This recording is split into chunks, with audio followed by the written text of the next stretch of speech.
Good afternoon. This is Mike Conklin, Chairman of Sentinels of Freedom, and our Veterans Never Stop Serving podcast. We're privileged to have you listening in today and learn more about our amazing post 9/11 veterans who have graduated from our Bridge to Education program. Our mission in these podcasts is to give these veterans an opportunity to tell their stories of selfless service to our nation, their injury, post-injury, rehabilitation, transfer home, transition home to higher education or the trades and onto successful careers, kind of where they have been and where they are today. Today's guest is Sandra, and Sandra, you got to help me out on the last name. Ambotaite. Ambotaite, okay. Sorry about that. That's okay. And she was a sergeant in the Army, spent 8 years, served overseas, and has had at the time what we call the invisible injury, which is post-traumatic stress, and got through that and is on to her through her education onto her career. So welcome, Sandra. You look wonderful. You look happy. You're Thank you, Mike. glowing. Yeah. I'm happy to be here. Yeah. Your office doesn't look like mine at home. Mine is a mess. It looks pretty clean back here. Well, any case, yeah, I'd like to hear a little bit about what you're doing, or kind of where you started, and the transition is tough. I know that, and you had some bumps along the way, but you survived and succeeded through education and onto the workforce, and love to hear about that. So give us an update if you would. Yeah. So first of all, thank you so much for having me here. It's such a pleasure being a Centennial and kind of, catching up with you again after my graduation and years later. So yeah, I can't thank you enough for giving me the tools and the opportunity to become a Centennial. But just to kind of give a little bit overview of my story, I actually have a little bit of unique story of where I come from. I was born and raised in Lithuania, a small little country in Eastern Europe. When I was born and, when I was young, Lithuania was still part of USSR. So I actually got to see it transition to the independent country when we broke off from the USSR in 1990. And yeah, I grew up in a small little town. Lithuania is the size of West Virginia, I think about just 3 million people. And once we became independent, really that brought a lot of excitement to, Lithuania as far as traveling, new opportunities. And one of the things also that they started offering was the diversity lottery. And my mom tried to apply. She applied one time, and we were very lucky to win that lottery. And my mom, myself, and my younger sister ended up moving to Brooklyn, New York in 2003. My mom came out earlier for about a year. She worked and saved up some money, and then she brought us to New York.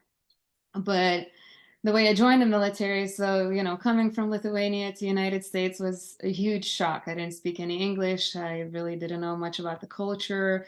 And being in New York City was just mind-blowing. But coming to Brooklyn, I one of my first summer jobs was working in Coney Island. If you've been to Brooklyn, you probably heard of Coney Island. Yeah. But I was serving pizzas and, beer and hot dogs kind of thing. And every day walking to work, I would pass the recruiting station, the Army recruiting station, and they would try to talk to me. They're like, come talk to us. We'll have these opportunities, free school, free traveling. And every day I would just tell them, no, I don't speak English. I don't understand. And I would keep going. Well, months later, there was a female recruiter that was very pleasant, really nice. And she was like, come talk to me. So I decided to give it a chance. I walked into her office. Couldn't understand much. She showed me pictures of her traveling and doing cool stuff, and I ended up signing and joining U.S. Army. And at that time, I also didn't know that there was any other branches. I didn't know there was Navy or Marines. So Army got me first, and that's where I went. And fast forward to a few years later, after I joined, I did get stationed in Germany, from where I deployed to Iraq in 2005 and 2006. We mainly oversaw 7 major hospitals throughout Iraq and also all the medevac units. So we did a lot of mass casualty evacuations, I worked a little bit as a personal security for my command sergeant major and my colonel. So we did travel a lot throughout Iraq, kind of visiting different hospitals, prisons, and different locations. And then when I got back from Iraq, I think that year really made me learn quickly and grow up quickly. So, English was a big challenge prior to that, but I realized that I have to really quickly learn and just kind of get with the program. And because a lot of lives dependent on me, whether I do my job right. So Right. after that, I really realized that, that's something I want to do for a longer, 20 years plus. I thought I was going to make the military as my career. I really was fast tracking. I was getting promoted fast. I made my E6 in almost less than 5 years. So I was doing really well. I, did a couple other duty stations, and obviously coming back from those kind of deployments, you always have, the negative issues that kind of follow after that. But the pivot point for me when I was found unfit, I also got in an accident post-deployment where I had some physical injuries. I also broke my back, had a really severe TBI. So that just kind of added on, and it was really, Yeah. really difficult. But I think the most difficult part was the fact that I no longer could stay in the military, found me unfit. So I had to start planning for my transition and kind of figure out what's next.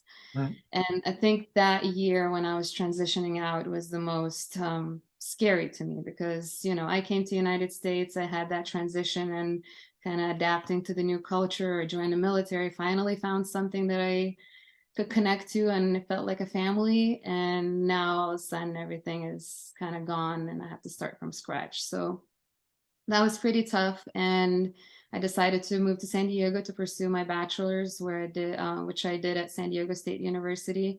I got my bachelor's in international security and conflict resolution. And then shortly after, I decided that, I need to continue my education and get my master's. And that's when I applied for University of San Diego. And that's when I was introduced into Sentinels of Freedom, which was honestly a huge relief for many reasons. I felt like Sentinels of Freedom was, it is a financial investment from you guys, but also at the same time, there's like that sense of camaraderie once again. I've seen some people on your website that I knew that applied for those for that scholarship. So I was like, wow, like, the military is a small family, so you kind of know each other.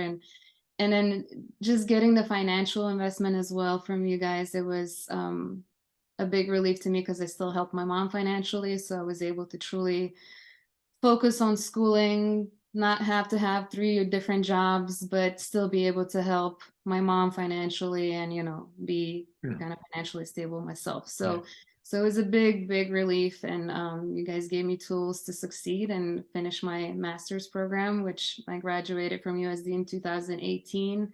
I got my master's in peace and justice. And probably a few months later, I found a job as a contractor working for a Defense Health Agency, running a program called Operation Warfighter Program, which helps wounded, ill, and injured service members in their transition. What's the name of it again? Operation Warfighter? Operation Warfighter Program, yes. And that's part of the Recovery Care Coordination Program, or Recovery Coordination Program under Defense Health Agency. Now, are you still there? I'm still there. I've been with them coming on to 5 years, I want to say. Wow. And it's just been incredible for so many reasons. One, the fact that, I got my master's and I was able to kind of step into a position that is very rewarding. It gives me purpose every morning to get up. And like I said, when I got out of the military, I felt that sense of loss. I felt like your tribe. Next, yeah, I was just kind of traumatized in a way. And then getting this job was really eye-opening that, I can take my uniform off, but it doesn't mean that I have to stop serving and that I can be still part of the military or part of that military community. So our motto is veterans never stop serving, and you're certainly a great example of that. Absolutely. So, the transition part I ask a lot is, most of our veterans come home, they haven't saved any money, especially the 4-year enlistees. And all of a sudden, it just smacks them in the face. What am I going to do? Am I going to go to school? Am I going to get a job? How am I going to fund this? And they can get lost in the process. And okay, the programs that the government has, the VA and others, are good in a sense, a particular spectrum, but they aren't very personal. And it sounds like you've gotten into a program that's similar to ours, where it's really personal, and you get to talk to people and you get to help them through their issues. And even though we're not a treatment facility, I think one of them told me, I said, well, we believed in you. And I was trying to move on to the conversation. He came back to it. He said, that was the most important thing in working with Sentinels, is that you believed in me. And that gave me a lot of confidence. And he's doing quite well now. And even though we are small, I don't want anybody to think that we're helping thousands and thousands of veterans a year. We aren't. But we do the best we can with the individuals, and a very high success rate. And you're proof of that. So where do you see the next level? Are you going to move up in the organization? Are you looking at other opportunities? So that's that's the downside of my position, is that we have 10 different regions. I'm the regional coordinator for the Southwest region, which means there's just one person running the program. So there's really, being a contractor, there's not many opportunities to move up, and obviously it's not very stable because it is a contracting type of job. So, it could end, and our contracts are pretty short. It's like 6-month extensions. But as much as I love my job, I absolutely love what I do. And I think that's what has been really hard for me to give up, because I feel like I make the difference in the community, and going and talking to different service members that are going through the same transition or similar transition that I've gone through, and being able to help them made it that much harder to give that up and do something different. I always say I'm always open, and I always want to continue growing professionally. I don't want to be stuck in something that I'm comfortable. I want to continue growing. But it has been really hard to give up this position, because absolutely. Well, I think there's probably some parallels in the public sector, or even the VA, that are good possibilities for you. And we should talk more about that, trying to get you introducing people down there, or actually, anywhere, because you're mobile. Even though I know you probably love San Diego, there might be other opportunities in other areas that just click. And really, kind of the area you're in is, for corporations, is human resource, and that might be an area to think about. You've certainly got the education to go anywhere you want. But I know, it's kind of shedding that military skin is tough, and helping. I love doing it, and it's been probably one of the most rewarding things I've done in my life, is to see you all get through this transition period and education. And boy, once you get moving, there's no stopping you, and we love it. And I try to also get myself involved in different, volunteering is one of the things that I've done really since I joined the military, and I've never stopped. I feel like volunteering is really important. So I've been also plugged in the military community through volunteering options and different opportunities that have been presented. So I do a lot of that, but I absolutely agree. I want to continue growing professionally. I'm one of those people that have always been very curious, and I want to always continue stepping up and improving, because if I improve, I have more to offer to the community as well. So. I'm thinking of one person in our network, and I'm actually thinking of a lot of them, but one of them that I'd like you to talk to is on our board of directors, Mary King. She's a West Point graduate, and is the head of HR for a big utility company. She was here in Northern California. Now she's moved on to another company in Chicago. But I think she could probably advise you too on career paths, and I know she'd love to talk to you.